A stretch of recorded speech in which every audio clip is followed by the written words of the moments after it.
Welcome back. You're watching One on One. We're speaking with Hernando de Soto, the director of the Institute for Liberty and Democracy in Peru, a well-known economist. Let me ask you about the work you did in Peru, because that was a very defining thing in terms of establishing you. In the late 80s and mid-90s, you helped to basically revamp Peru's economy. What was the starting point, and how did you achieve such a success in a relatively short time? Well, the short time was due to the fact that the country was in a mess and everybody wanted to get out of the mess. At that time, we were at war inside the country with a terrorist movement called the Shining Path. And it was quite clear that the old established system, the vertical economics, weren't working, weren't spreading wealth, and that we could do something about it. So people were ready to change things radically because they were very unhappy with the situation. So that's what allowed us to do things very quickly. Also, the polarization with the Shining Path. As the Shining Path headed towards more Maoist conceptions of what life and society should be like, they allowed you immediately, they created the space for indicating what a free market was like and why it was different from other things. And that polarization allowed us to make a series of radical proposals and then move ahead. Also, we found, interestingly enough, that one of the reasons that the Shining Path managed a certain loyalty in both poor neighborhoods and villages outside the country is that it went out to protect property, which is what Mao Zedong had also been doing as he moved out of Manchuria. He kept on getting the farmers' allegiance by finding a way of connecting them to their possessions collectively, as opposed to us who were doing it privately, but it was basically the same thing with a different twist. And so that allowed us to point to everybody that they had a formula to success. We should follow that same formula. So that's what allowed for the quick appearance, if you want to, on the political scene, and also for the quick consolidation of our programs in Peru. Effectively, by giving the poor farmers their rights, you were undermining the Shining Path's grip on them, weren't you? Of course. In other words, we took very seriously what Mao said, which was that the way to win a war was to swim with the fish. And we went for the fish. That was the way to do it. In other words, you had to dry them up. And it was a very good strategy, because up until today, you couldn't get a person from the Shining Path to run for dog catcher in Peru and be elected. Well, you did risk your life doing that, actually, because it put you at odds with what was a guerrilla movement, and I gather there was more than 3 attempts on your life. Yes. I mean, were you aware of the risks when you first started? Probably not. Probably not, because if I think of everything I went through afterwards, if I had known I was going to go through it, maybe I wouldn't have done it. The important thing is that, you know, when you get into it stage by stage, you build up courage, and after a while you find out that wars are really dangerous because you can get used to them. There's this other side, which is adrenaline, that comes along with it.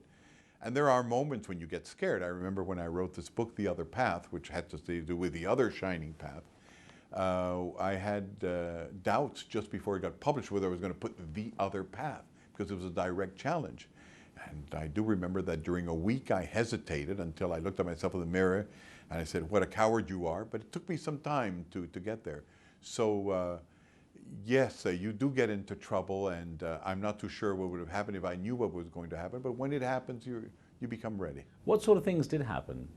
Well, among other things, they machine gunned my car. They've planted in total about 500 kilos of dynamite in our offices at different moments. These were basically car bombs. We foiled 3 or 4 other assassination attempts.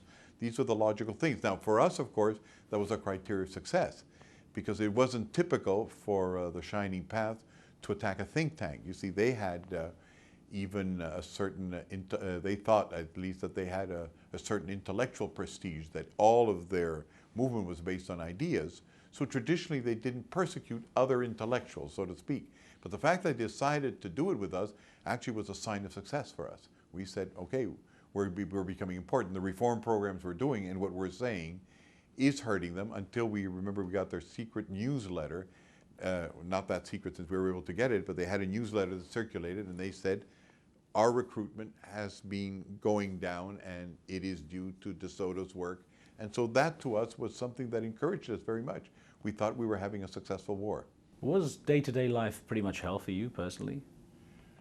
Not really, because you do learn to live with that. I mean, you learn how to shoot a gun, you learn about security, you know that the chances that they get you are 96% in automobiles, so that's where you have to be careful. You learn how to change cars.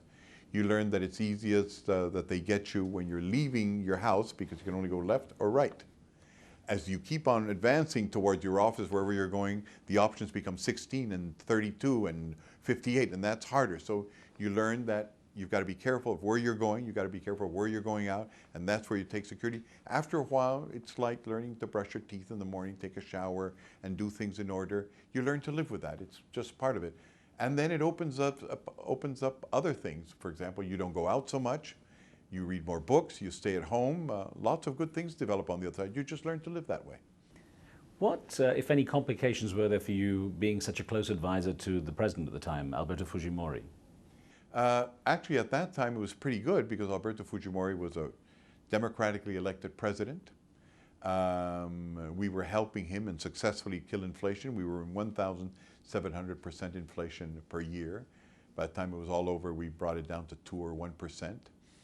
This stabilized the economy. This gave us a prosperity we hadn't seen in dozens of years. And also, it allowed us to beat the Shining Path, and not militarily. We beat them politically. In other words, we beat them at the level of ideas and implementation. So those were good times with Fujimori. Later on, he had a second government.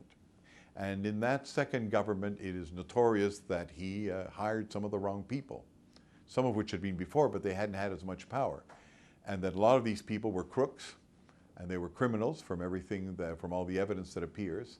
And they ran guns, they trafficked with drugs. And Alberto Fujimori has been criticized for having made very bad political choices.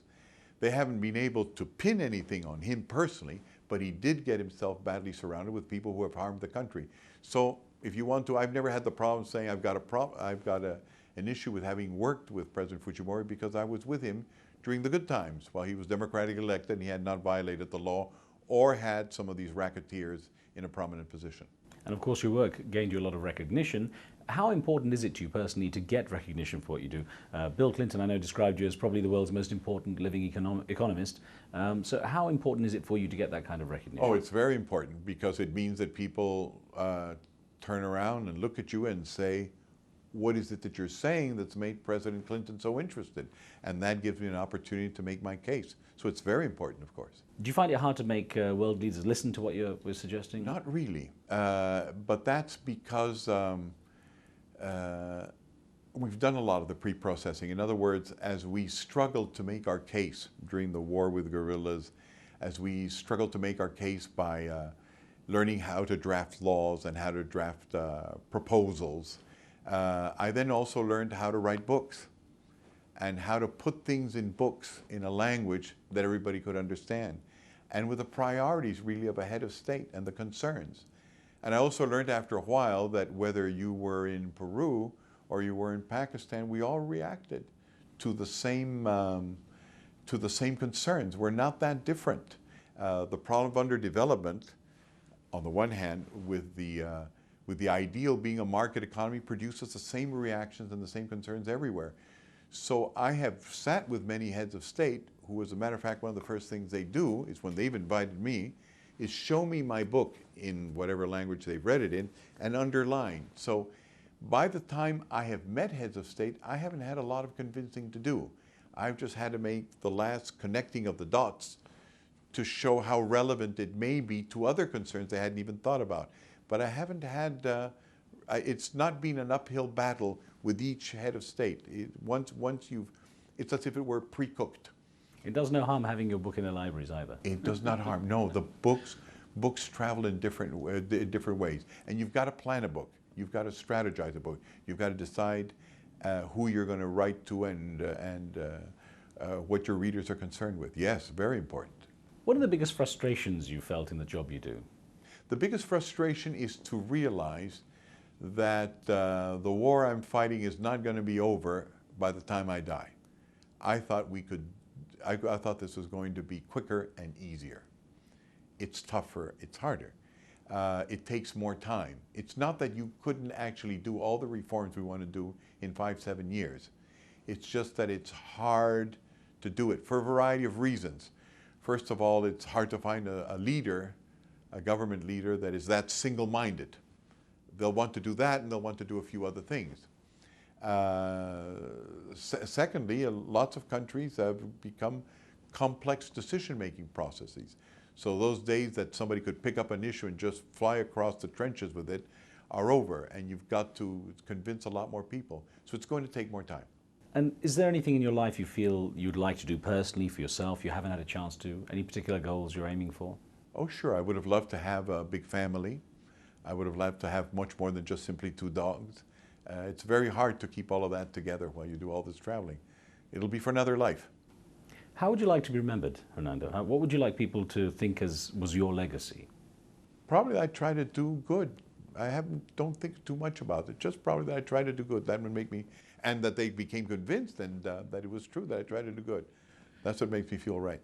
I wish you luck. Thank you very much. Thank you so much, Chris. Good talking with you. Good to talk to you.